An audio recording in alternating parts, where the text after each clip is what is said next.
Our next speaker has been the first chief scientist of the United Nations Environment Program.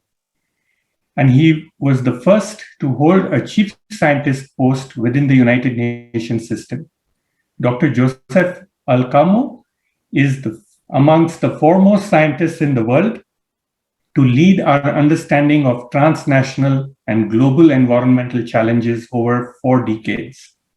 He has a rich history of helping us recognize the relationships between our acts and the environmental consequences.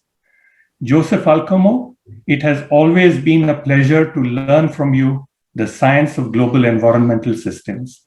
I'm pleased to invite my old friend Joseph Alcamo to be the next speaker today. Anupam,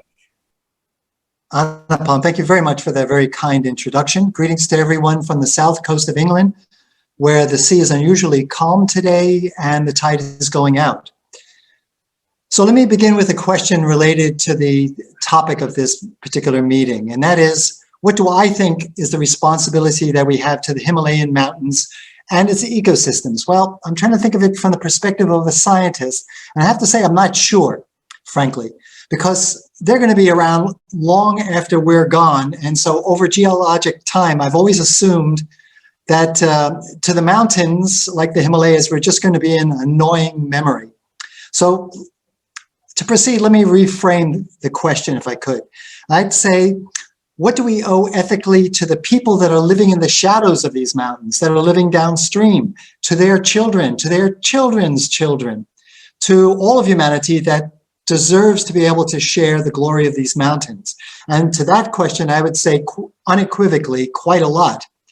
Now, then the question is, how do we collectively fulfill this ethical responsibility? A really tough question. Many different answers. I'll give you one answer, and that is, we need to preserve the ecosystem services that are provided by these mountains to these people.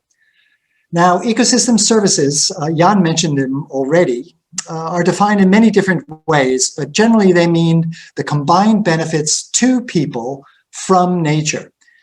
I'll share something with you. I personally find this concept really peculiar because as a proto-environmentalist, I find it pretty strange that we have to spend so much time assigning monetary or other kinds of values to stuff that, to me at least, has a pretty obvious value. But as with a lot of opinions I have, not everyone sees it the same way. So over the years, I've joined with my colleagues in many different studies and use this concept from time to time to make a point. And that's what I'm going to use, and that's what I'm going to do here. So I'm going to ask, what are the ecosystem services that we should be concerned about in the Himalayas? And this is a very long list, but I think high on this list are the services provided by river catchments there in the uplands and further down from the mountains. And the service provided by these river catchments is water supply, and that's a lot of water supply for a lot of people. If you add up the people that tap into the waters that originate in the headwaters of the Himalayas, the people living in the mountains and downstream, a common number, a common estimate is around 1.3 billion. Now you're going to hear a lot more about this from my colleagues later, so I'm not going to talk too much about it. I'm just going to mention that because of this dependence of so many people on this water resource, that we should be concerned about things like upstream urbanization and further development of catchment areas. We should be concerned about the impoundment of rivers for different purposes. We should be concerned that the fact that under climate change, temperature and precipitation patterns in these catchments are going to be changed. And we should be concerned about lots of other transformations that may affect the provision of this vital water supply in the future. Now, a note about climate change and water supply. The science on this is not so straightforward for the Himalayas. It's a complex climatologic area. And it looks like the climate change in the area may in the end not reduce the overall average water availability, but, and this is a big but, because of the melting, the ultimate melting of the glaciers and particularly changing precipitation patterns, then these are going to make the downstream water supply much more irregular than it is. So for example, further down the road, way down the road, I hope, the water that's now provided by glacial melt is not going to be available during drought periods as a backup water supply. But I think my colleagues later are going to be talking much more about this. Let's move on to another important system, and that is the forest system in the Himalayas. And this is another important source of ecosystem services. In the mountains, it turns out the forest ecosystem supports the highest level of species richness as compared to other montane ecosystems. And you probably know that the Himalayas are the site of not one, not two, not three, but 4 global hotspot areas. And this species richness has an influence on the ecosystem services that the forest areas provide. So the forests provide a lot of things and they regulate a lot of things. They provide timber, they provide fuel wood, they provide leaves for fodder, they provide leaves that are used for fertilizer. They regulate stuff. They regulate the quality of the water supply that I was just talking about by lowering the erosion in the catchment areas and keeping sediment out of the streams. They regulate climate because when the trees are harvested for one purpose or another, then when they're replanted, the new trees take up carbon dioxide from the atmosphere and store it for their lifetime. So because of the importance of these forests and the ecosystem services they provide, we should be concerned about their threats. And there are, as you know, many threats. I'll just mention that these valuable ecosystem services I mentioned provided by the forests, this fuel wood, this edible plants, the timber, unfortunately, oftentimes these valuable products are not exploited sustainability in Himalayan forests. In fact, recent studies have pointed out that large swaths of the forest, the upland forests, have 40% less biomass and 80% lower primary production than comparable healthy oak and pine forests at these elevations.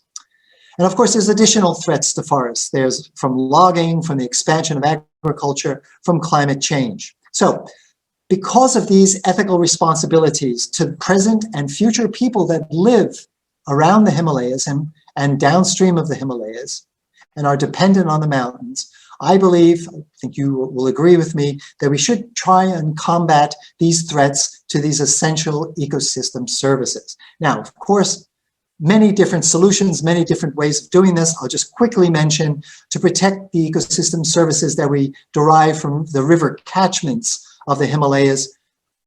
It comes down to trying to slow down climate change. We need to reach net zero emission as soon as possible and try and do it without putting further burdens on the poor and on ecosystems. Of course, that's easier said than done. For example, the turbines in hydroelectric dams do produce truly low carbon electricity, very low carbon electricity. But the dams where these hydroelectric turbines are embedded could have, as you know, devastating effects on people and ecosystems. Another way in which we could protect ecosystem services from river catchments is to protect their water quality by revegetating eroded areas, by replanting trees along waterways, and a whole variety of other nature-based solutions.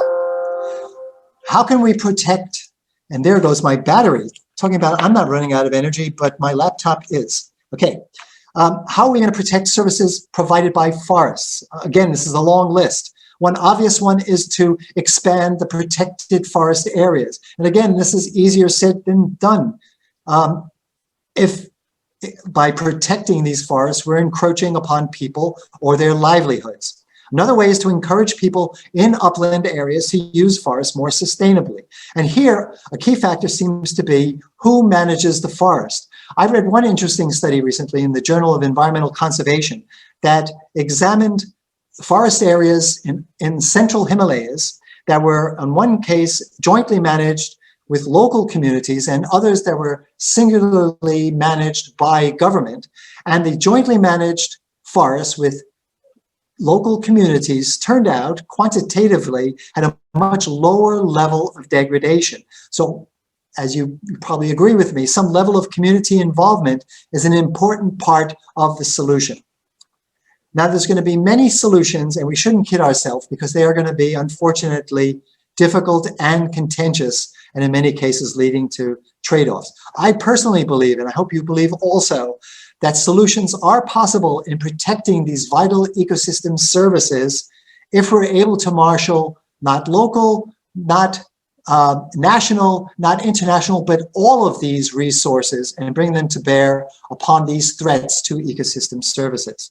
And the solutions will be possible if we have both public and private sector investments, ranging from municipalities paying for reforestation of upland areas to protect downstream water quality, to get the tourist operators involved and have them provide incentives for stopping poaching and other private sector solutions. But the solutions have to be as bottom-up and as community-based as they are top-down, coming from UN folks like myself, from the national government, or from the private sector. Finally, to reflect again on my opening comment, although it is true that the mountains are going to be here a lot longer than us, it doesn't mean that through this age of humans that we shouldn't show them the respect that they deserve. So thank you very much for listening.